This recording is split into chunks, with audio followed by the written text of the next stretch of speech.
Hello students, let us learn worksheet first page number 9। कल भी हमने पेज नंबर 9 ही किया था। आज उसके रिमेनिंग क्वेश्चन आंसर है वो करते हैं। 7th क्लास की वर्कशीट जो अपनी फर्स्ट पेज नंबर 9 उसके बचे हुए क्वेश्चन। एक्सपेरिमेंटली प्रयोग के द्वारा so that chlorophyll plays an important role in the process of photosynthesis. तो क्लोरोफिल फोटोसिंथेसिस में एक इम्पोर्टेंट पार्ट होता है, क्योंकि क्लोरोफिल जो होता है सनलाइट ट्रैप करता है। फोटोसिंथेसिस के लिए क्या क्या चाहिए, कल भी आया था अपने क्वेश्चन में कि सनलाइट चाहिए, क्लोरोफिल ट्रैप करता है, वाटर चाहिए, रूट लेती हैं, कार्बन डाइऑक्साइड चाहिए, स्टोमेटा के जरिए आता है कार्बन डाइऑक्साइड गैस। तो 3 चीज़ें ज़रूरी होती हैं, सनलाइट, कार्बन डाइऑक्साइड गैस और वाटर, तब जाके फोटोसिंथेसिस होती है। तो क्लोरोफिल जो होता है वो सनलाइट को ट्रैप करता है, तो क्लोरोफिल इम्पोर्टेंट है ना। इसी बात को हमें एक्सपेरिमेंट के जरिए प्रूव करना है कि क्लोरोफिल जो है वो इम्पोर्टेंट है। In this experiment we take a chlorophyll producing leaf along with the plant and a chlorophyll bleached leaf along with the plant. हम 2 पौधे लेते हैं, एक पौधे के पत्ते में क्लोरोफिल है और एक पौधे के पत्ते में क्लोरोफिल नहीं है अभी। ब्लीच्ड लीफ मतलब उसके क्लोरोफिल को हमने निकाल दिया है, साफ कर दिया है, क्लोरोफिल जो है ब्लीच कर दिया है, निकाल दिया है, धो दिया है। इन 2 पौधे लिए हमने, एक के पत्ते में क्लोरोफिल है, एक के पत्ते में क्लोरोफिल नहीं है। Before the experiment destarched both plants. Experiment से पहले दोनों जो पौधे हैं उनका स्टार्च भी निकाल दिया है। अभी जो पौधों का जो भोजन होता है स्टार्च के रूप में स्टोर होता है, तो दोनों पौधों से भोजन भी निकाल दिया है, आयोडीन की सहायता से डिस्टार्च कर दिया है। And kept in the open after 24 hours. And kept in the open, उन्हें ओपन में खुले में रख दिया अभी। After 24 hours test the plants with an iodine solution.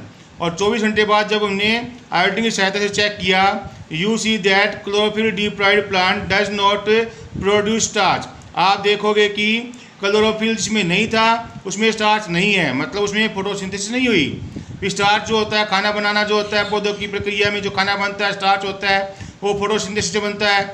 जिसमें डिप्राइव्ड मतलब जो डिप्राइव्ड था, वंचित था क्लोरोफिल से, उसमें स्टार्च नहीं है। This proves that chlorophyll is essential for a photosynthesis. यह दिखाता है कि जो क्लोरोफिल है वो एसेंशियल है, क्लोरोफिल जो है वो एसेंशियल है।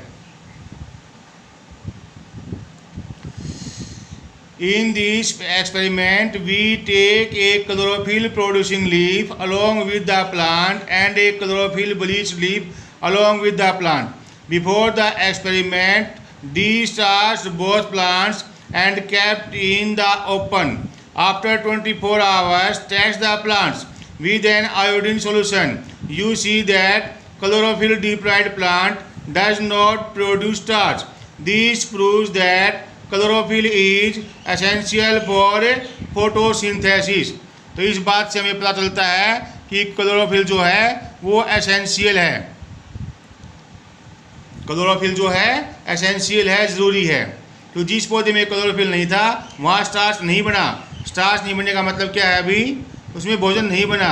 भोजन नहीं बनने का मतलब क्या है कि फोटोसिंथेसिस प्रक्रिया नहीं हुई।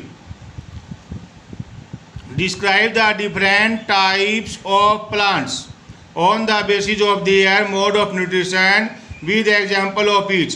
हमें पौधों में जो न्यूट्रिशन होता है उसके हिसाब से बताना है पौधे कितने प्रकार के होते हैं। जैसे भी कोई, जैसे मानव होते हैं, कोई शाकाहारी है, कोई मांसाहारी है, कोई सर्वाहारी है। सर्वाहारी मतलब ओमनिवोर्स, जो शाकाहारी चीज़ें भी खा ले और मांसाहारी चीज़ें भी खा ले, उन्हें ओमनिवोर्स बोलते हैं। तो जो प्लांट होते हैं, there are 2 types of nutrition in plants. पौधों में 2 प्रकार का न्यूट्रिशन होता है। नंबर 1 ऑटोट्रोपिक न्यूट्रिशन, मतलब अपने न्यूट्रिशन के लिए वो स्वयं ही तैयारी करते हैं, अपना पोषण स्वयं ही करते हैं, किसी चीज़ के ऊपर डिपेंड नहीं रहते भी। जो ऑर्गेनिक सब्सटेंसेस जैसे सनलाइट, कार्बन डाइऑक्साइड गैस और पानी, उनके जरिए अपना भोजन बनाते हैं, उसे बोलते हैं ऑटोट्रोपिक न्यूट्रिशन। और दूसरे होते हैं हीटरोट्रोपिक न्यूट्रिशन।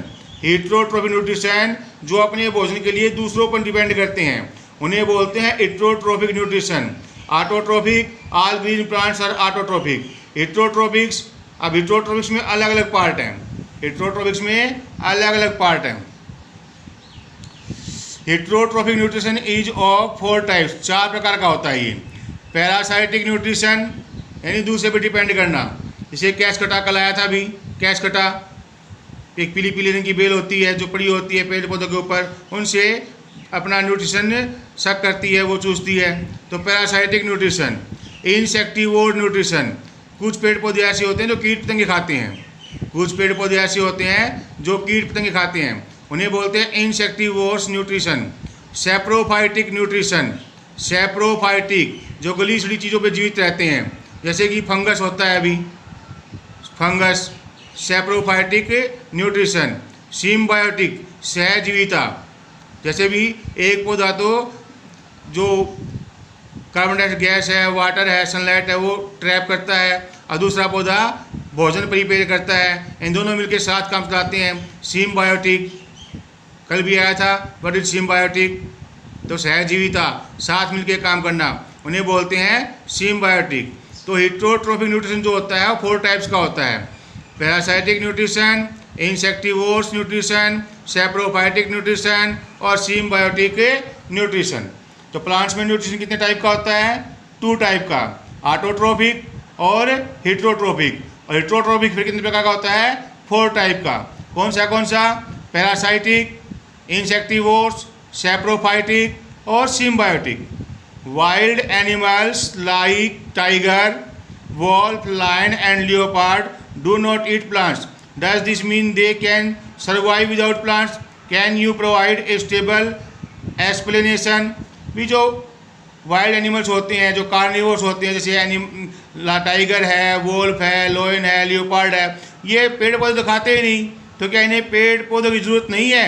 क्या ये बिना पेड़ पौधे जीवित रह सकते हैं? तो इस बारे में आपको व्याख्या करनी है, भी रह सकते हैं या नहीं रह सकते, कारण भी बताना है अभी।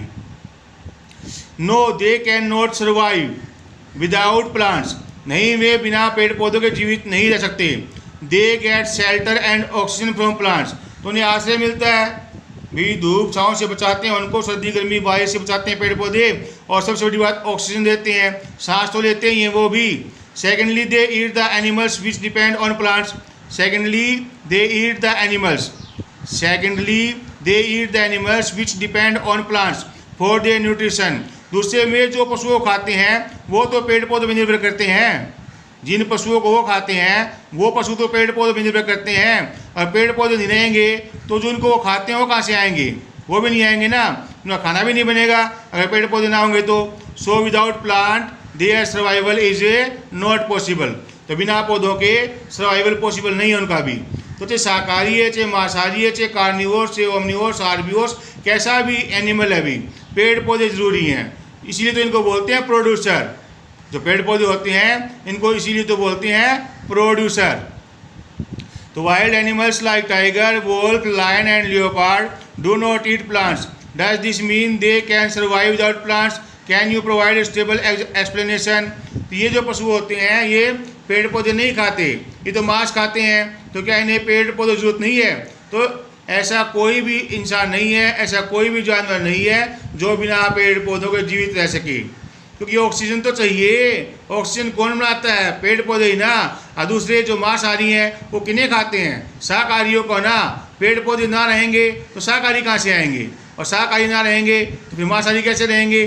तो जो फूड चेन होती है ये एसेंशियल है, इसका यदि एक भी स्टेप रिमूव कर दिया हमने तो पूरा इकोसिस्टम होता है वो ख़राब हो जाएगा, डिस्ट्रॉय हो जाएगा, और तबाही मच जाएगी भी। इसलिए नेचर का ध्यान रखा करो, नेचर में कुछ भी वेस्ट नहीं है, everything is useful. So be careful about nature and try to live and try to let live anyone. Thank you.